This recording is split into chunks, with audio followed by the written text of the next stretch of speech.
While my husband stepped away for just 1 minute, an old woman appeared at my table, pressed money into my palm, and whispered something I was never prepared to hear.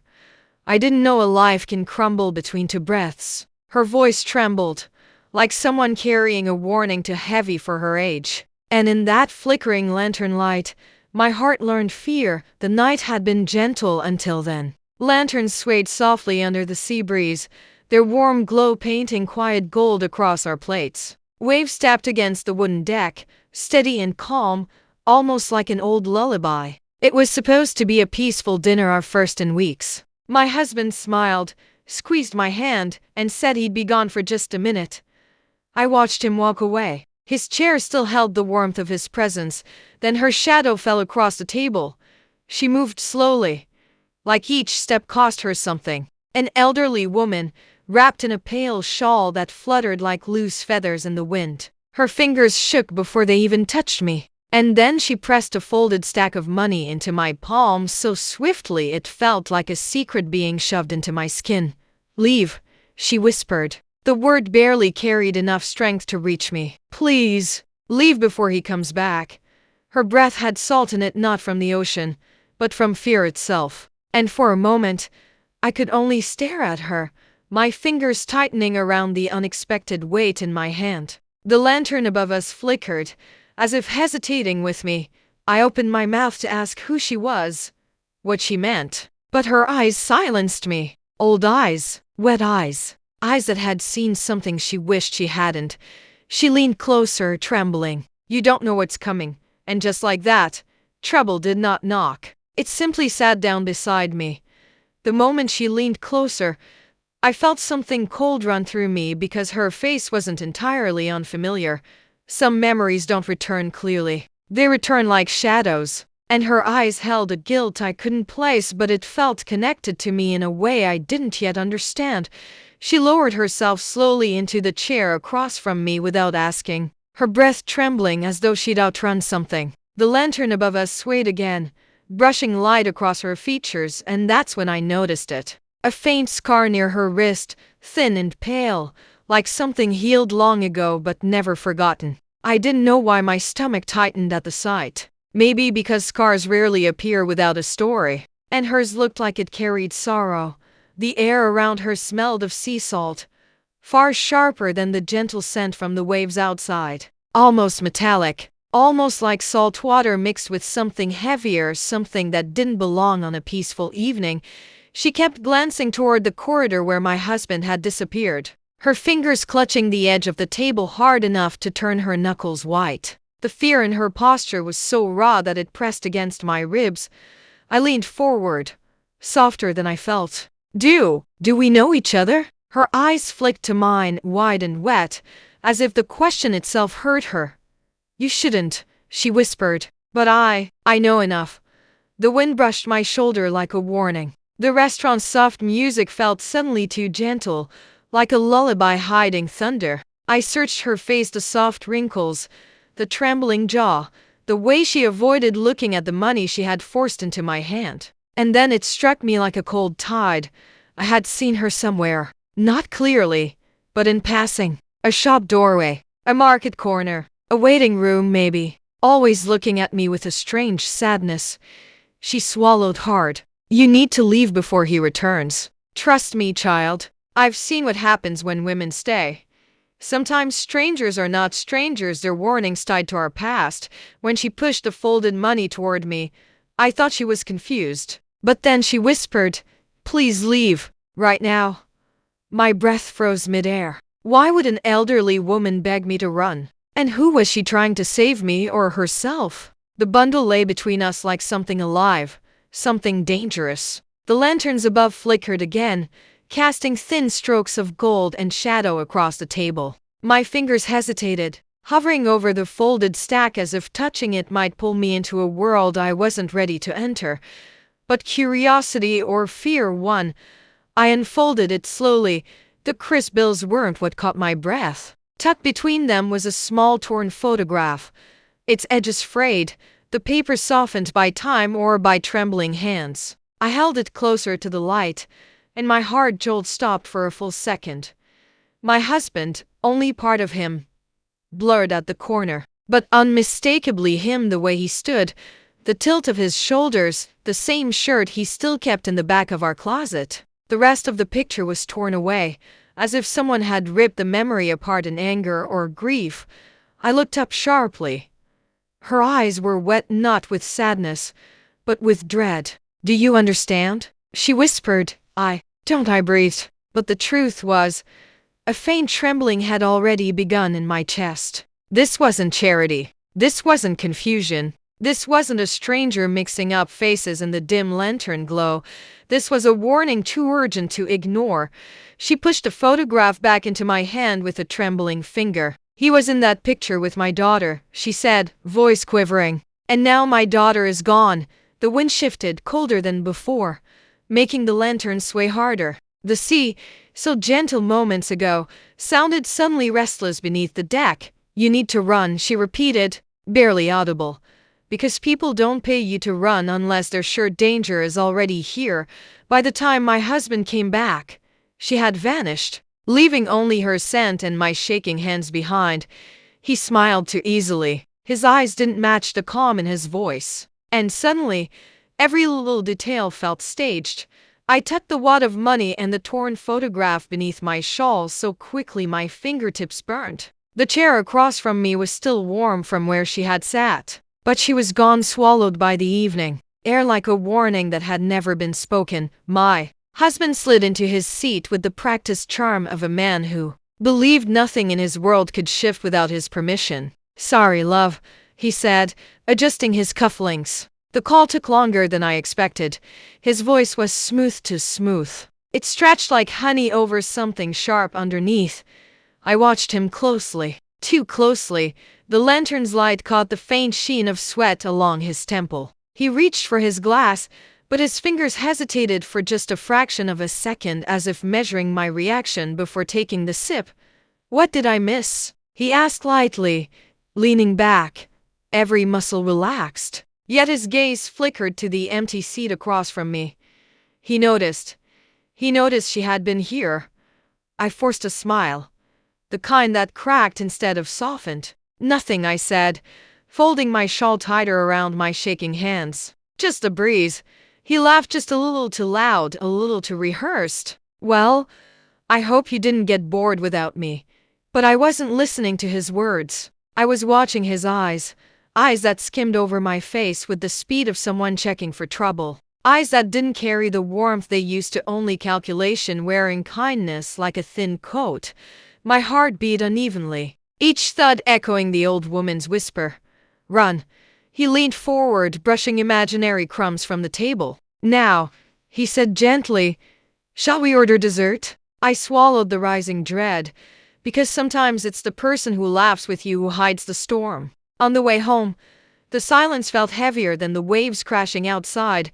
The car rolled forward with a soft groan, tires slicing through puddles that reflected broken streetlights. Rain tapped against the windows, slow, steady, almost rhythmic, like a warning I wasn't ready to hear. My husband hummed quietly, the same off-key tune he used whenever he didn't want to talk. The kind of humming that builds a wall instead of comfort.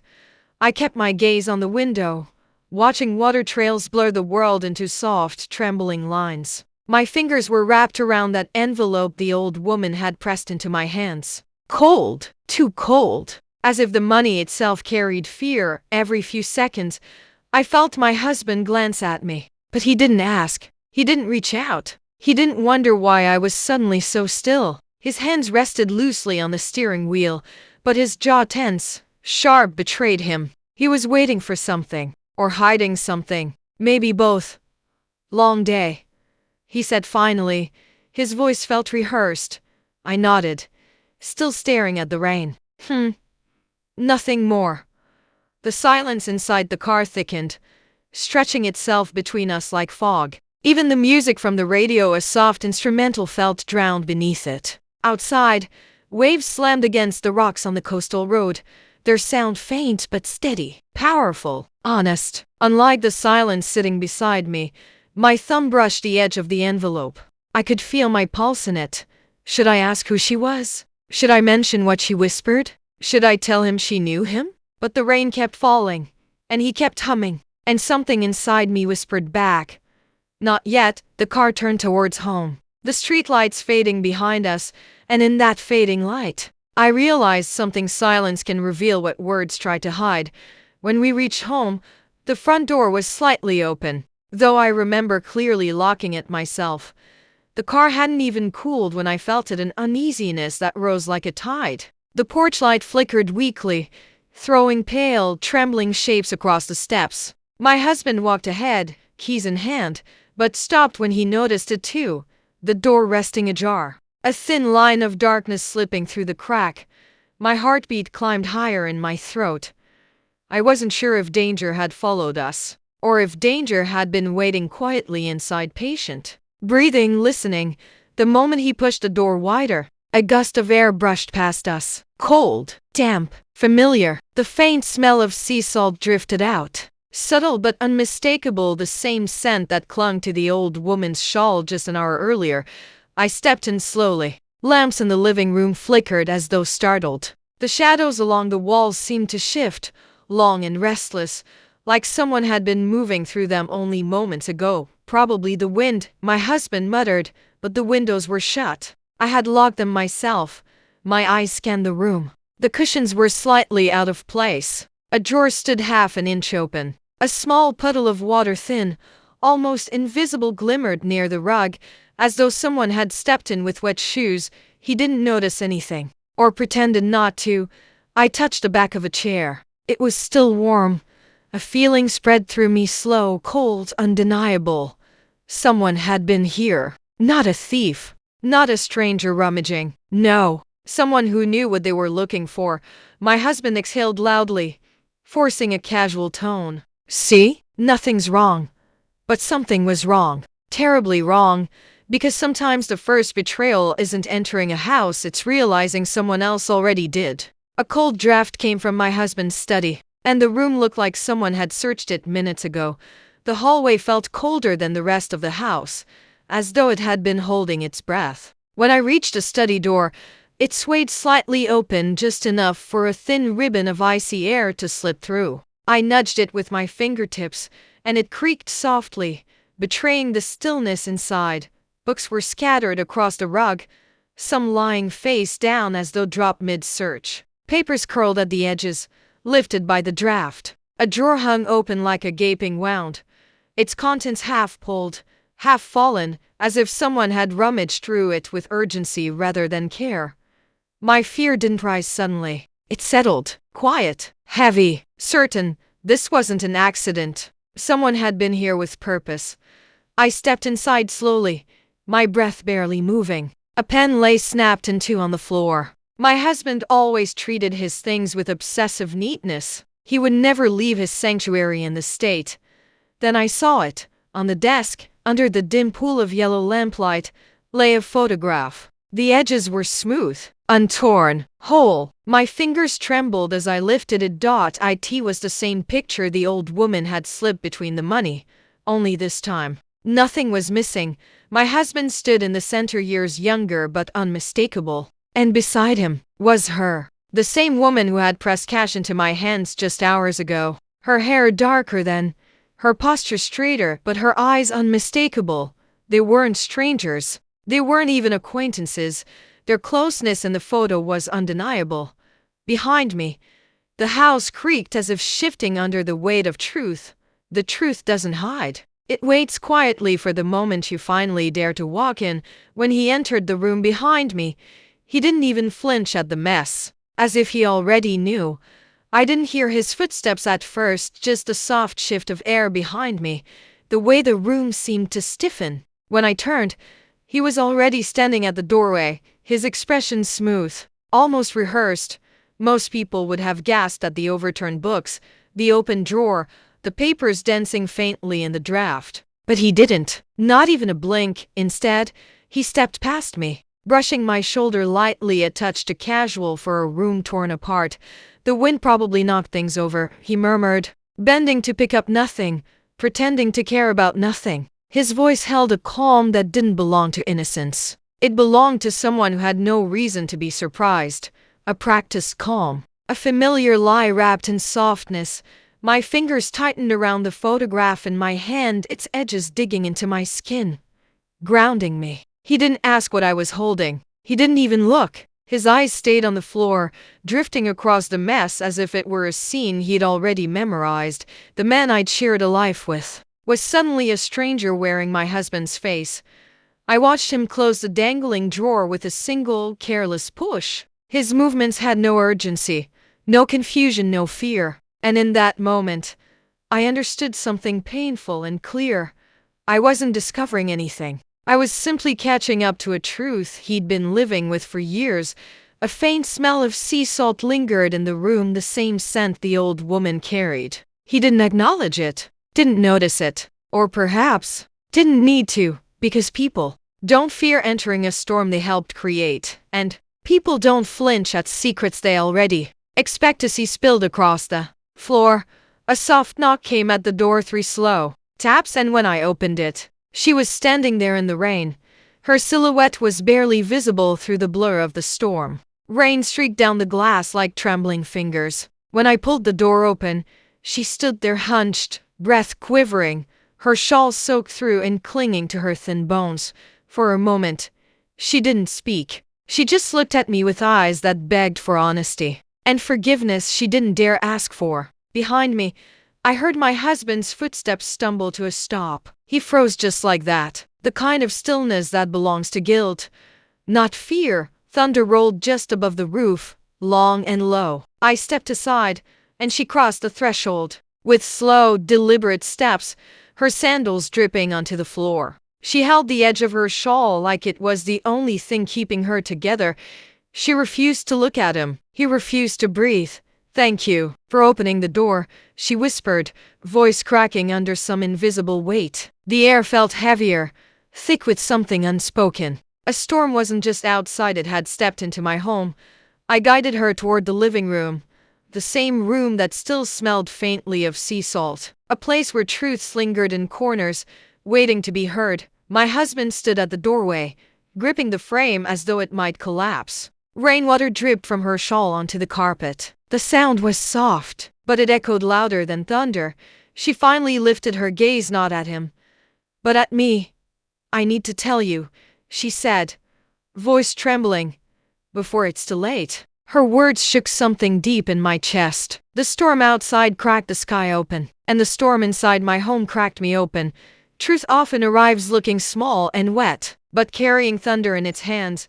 She whispered a name I didn't know, and my husband's entire body stiffened. The name floated in the room like a ghost, quiet, uncertain, but heavy enough to crush the air around us. I had never heard it before, yet the way it hit him, it was as if someone had pulled a thread tied directly to his spine. His shoulders locked, his breath paused, even his smile that practiced calm collapsed piece by piece. And inside me, something opened, something sharp, something knowing. The woman lowered herself into the chair as if her bones had waited years for this moment. Her hands trembled in her lap, knuckles white against the damp fabric of her shawl. Rain still tapped against the windows, soft and steady, like a heartbeat reminding us none of this was a dream. "I knew him," she said quietly, her eyes drifting past me and landing on him like a storm finding its shore. "Not the man he pretends to be, the man he was." He flinched, a small movement, but enough to rip the room open. Her voice cracked as she continued. "He left me when I needed him most, walked away without a word, and I carried the consequences alone." The word alone hung there raw, unprotected. My fingers tightened around the edge of the table, not in fear, but clarity, the kind that arrives slowly, painfully, one breath at a time. He cleared his throat, forcing a laugh that didn't belong to the man I thought I knew. "She's confused," he muttered, but his eyes never met mine, or hers. "Confusion doesn't make a grown man tremble." She leaned forward, whispering, "He knows exactly who I am." The lamps flickered. The room felt smaller, colder, and the truth, after waiting so long, finally began to speak. Some secrets age quietly, until the day they finally decide to breathe. My husband stepped forward, telling her to stop this nonsense, but his voice cracked halfway. The crack in his voice was small, barely a fracture, but it cut through the room like lightning. He straightened his shoulders immediately, pretending it hadn't happened, yet the tremor still clung to his words like a guilty shadow. Lies don't die easily. They cling, they claw, they fight until they have nothing left. And standing there, watching him hover over her like a man trying to smother a flame he started himself, I smelled something stronger than the rain outside. Fear. His fear. The old woman didn't shrink back. She didn't look away. If anything, she lifted her chin, meeting his fury with the kind of quiet that comes from surviving something deeper than anger. You don't get to tell me to stop, she whispered. Her voice shook, but her resolve didn't. Not after what you did. He snapped, enough, and slammed his palm on the table. The lamp rattled. My heart didn't. I realized then, I wasn't watching a stranger confront my husband. I was watching two people who shared a history buried so deep it had roots under my feet. He turned to me, forcing a smile that didn't reach anywhere near his eyes. She's confused. She's lying. Your voice is shaking, I said quietly. His mouth froze around the next word. Her breath steadied. The rain softened against the windows, as if the whole night leaned closer to listen. For the first time, I saw him not as my husband, but as a man cornered by the truth he'd spent years burying. She leaned forward, her trembling hands on the table. I didn't come here to ruin your life, she said. I came because it was already ruined long before she knew. You can silence a person for a moment, but never the truth they carry inside them. In the middle of their shouting, I said one sentence and both of them went silent. The room had been echoing with their voices, as sharp and defensive, hers trembling but relentless. Words collided like waves in a storm. Accusations, denials, broken memories, all swirling around me. And then I spoke. Just one sentence. Soft, steady, quiet enough to cut through all of it. Who was she to you? The silence that followed felt heavier than the shouting. He turned toward me slowly, as if hoping I hadn't said it aloud. His face emptied, like all the practiced expressions he used had finally run out. And in the stillness, I felt something settle in my bones, not weakness, but a strange, quiet strength I hadn't known was still inside me. Sometimes the softest voice ends the loudest storms. The old woman's breath caught. She lowered her gaze, hands twisting her wet shawl. She didn't dare answer for him. She didn't need to. He opened his mouth and nothing came out. A pause, a swallow, a tremor in his jaw, and in that trembling silence, the truth began to show itself. Not through confession, but through every second he couldn't fill with words. I don't know what she told you, he stammered finally, each word limping. She's confused. That's not an answer, I said gently. His eyes flicked toward the door, toward the window, toward anything that wasn't me or her. It was a man searching for an escape route from his own past. The woman lifted her head, her voice barely above a breath. Ask him again, she murmured. He knows. But I didn't need to, because truth is not what someone tells you, it's what they fail to deny. And in that moment, his silence told me everything he never had the courage to say. I didn't scream. I didn't argue. I simply walked past him, toward my room. My footsteps felt heavier than the storm outside, but quieter too, a quiet that made him flinch more than any shouted word ever could. He called my name once, then again, softer, like a man realizing the ground beneath him had shifted. I didn't look back. Silence can cut deeper than anger, and dignity, when you finally hold it, becomes the sharpest weapon. Inside my room, the small lamp glowed weakly. The money the old woman had given me lay hidden beneath my shawl, its weight pressing against my ribs like a truth I could finally touch. I sat on the edge of the bed for a moment, breathing through the ache in my chest, then stood up with a steadiness that surprised even me. When I walked back to the living room, both of them looked up, him startled, her hopeful. I didn't speak. I placed the folded money on the table, then the torn photograph, then the full photograph from his study, one by one, neatly, deliberately, the way you lay evidence in front of someone who already knows what it means. His face drained of color. The kind of pale that only comes from truth cracking open too wide, too suddenly. He reached for the photo, then stopped halfway, as if touching it would confirm what he'd spent years hiding. You don't understand, he whispered, but I did. I understood more from his silence than I ever had from his words. I slid the chair back gently, the sound slicing the room in two. Then I walked toward the hallway, not in fury, not in tears, but in a calm that frightened him more than any storm. Revenge doesn't always shout. Sometimes it simply walks away and leaves the guilty standing in their own echo. When he followed me, shaking, I didn't slam the door. I opened it wider. He stood there in the hallway, breath uneven, eyes wide like a child afraid of the dark he created himself. His shoulders were trembling not from the cold, but from the truth finally catching up to him. And instead of shutting him out, I stepped back, allowing the door to open just enough for him to enter the space he had broken. Forgiveness isn't weakness. It's a boundary I choose, not a favor I owe. He walked in slowly, as if each step carried the weight of every lie he had told. His voice cracked before he even formed the first word. I should have told you, he whispered. Years ago. I didn't interrupt. I didn't soften. I simply listened the way one listens to rain hitting an old roof. Steady, painful, but necessary. He sat on the edge of the bed, fingers digging into his palms. She wasn't a stranger, he said. I knew her. Before you. Before us. I owed her money. I owed her more than that. I owed her a life I promised and never gave. His confession spilled out in pieces, not smooth, not rehearsed, raw, uneven, like a man speaking truths he had swallowed for too long. She warned you tonight because someone's after me, he said, because of what I left behind. And she didn't want you to pay for my mistakes. I felt the words sink into me slowly, painfully, but clearly. He wasn't just guilty. He was frightened. And somehow, I found no pleasure in that. Forgiveness, I realized, wasn't about letting him back in. It was about letting myself step forward without the weight of his secrets on my spine. I forgive you, I said quietly. But forgiving isn't forgetting, and it isn't staying blind. His breath hitched, not in relief, but in understanding.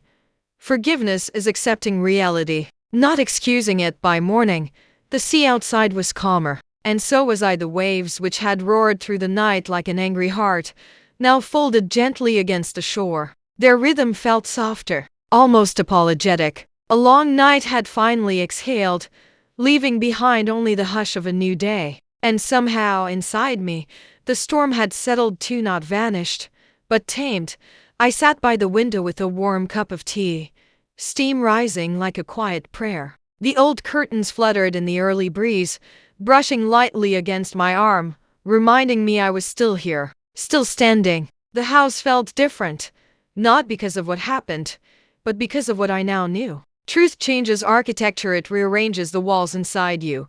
She had left before dawn, the elderly woman. I saw her silhouette crossing the wet street, her shawl wrapped tightly around her thin shoulders. She didn't look back. Maybe she didn't need to. She had given me all she came to give: a warning, a truth, and a mirror to see my own strength. My husband remained in the other room, quiet as a regret. I didn't rush to join him. Trust is not a door you open because someone knocks, it's a bridge built one careful plank at a time. And I wasn't ready to cross it yet. I sipped my tea, listening to the distant call of gulls and the steady ticking of the old wall clock. Life, I realized, doesn't wait for us to feel ready. It moves, even through heartbreak. That night had broken something in me, but it had also revealed something stronger. What breaks you teaches you. What heals you strengthens you. And as the morning light spread across the floor, I understood the real lesson. Pain may arrive without warning, but so does courage.